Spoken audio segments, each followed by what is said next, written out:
Hello साथीहरु, यस video मार्फत हजुरले मैले बुझाउन चाहेको टपिक चाहिँ CUG सिम के हो र कसरी हामीले पाउन सक्छौं भन्ने बारेमा र अनि यसका फाइदा र बेफाइदाहरू के छन् हामी बुझ्ने छौं यस भिडियोमा।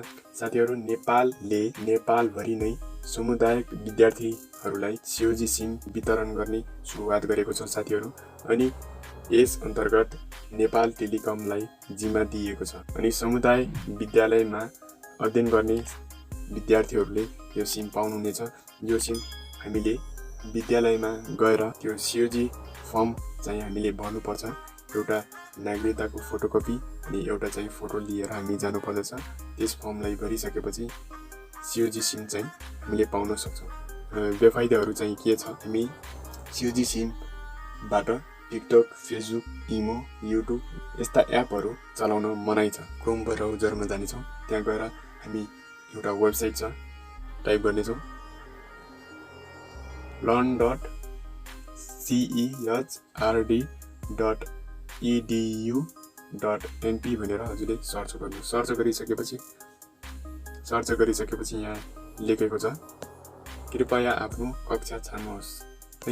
कक्षा चाहिँ कुन कक्षा, हजुर एक कक्षामा हुनुहुन्छ कि 2 कक्षामा हुनुहुन्छ कि 3, यस्तै 10 सम्म छ, 10 कक्षासम्म छ। म 10 कक्षामा क्लिक गर्नेछु।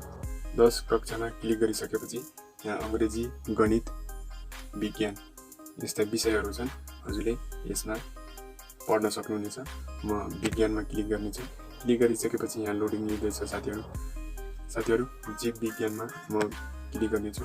यस्ता विषयहरू हजुरले पढ्न सक्नुहुनेछ। साथीहरु, यहाँ लेखेको छ हाड नभएका जनावरहरू, म यसमा क्लिक गर्नेछु।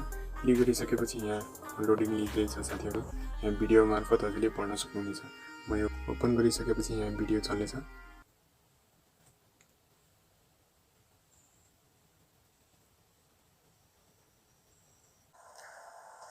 यस्ता जग्गाहरुमा हामीले हेर्ने हो भने कुनैमा मह जम्मा गरेको हामी पाउन सक्छौं। यसमा हेर्ने हो भने र यसमा हेर्ने हो भने हामीले मह जम्मा गरेको देख्न सक्छौं।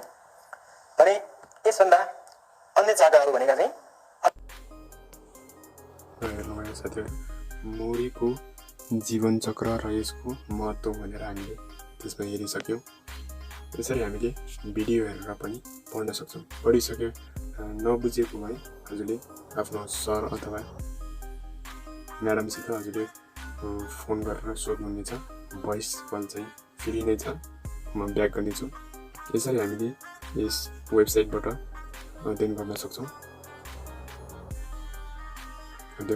साथीहरु। यसै गरी नै कक्षाहरू बाँडिएका छन्। हजुरले क्लिक गरेर हजुरले विषय चुज गरेर हजुरले पढ्न सक्नुहुनेछ। म ब्याक गर्नेछु साथीहरु।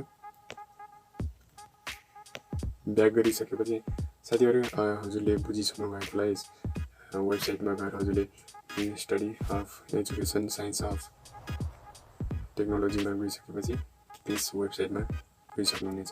यस वेबसाइटको लिङ्कलाई म डिस्क्रिप्सनमा राखिदिनेछु। अनि यस भिडियोलाई पहिलोचोटि हेर्दै हुनुहुन्छ भने लाइक, सब्स्क्राइब, शेयर गरिदिनुहोस् र बेल आइकनले दबाएर अलमा सिलेक्ट गरिदिनुहोस्। साथीहरु, यस्तै इन्ट्रेस्टिङ भिडियो हेर्नको लागि मेरो च्यानलमा भिजिट गर्नुहोस्। Thanks for watching video.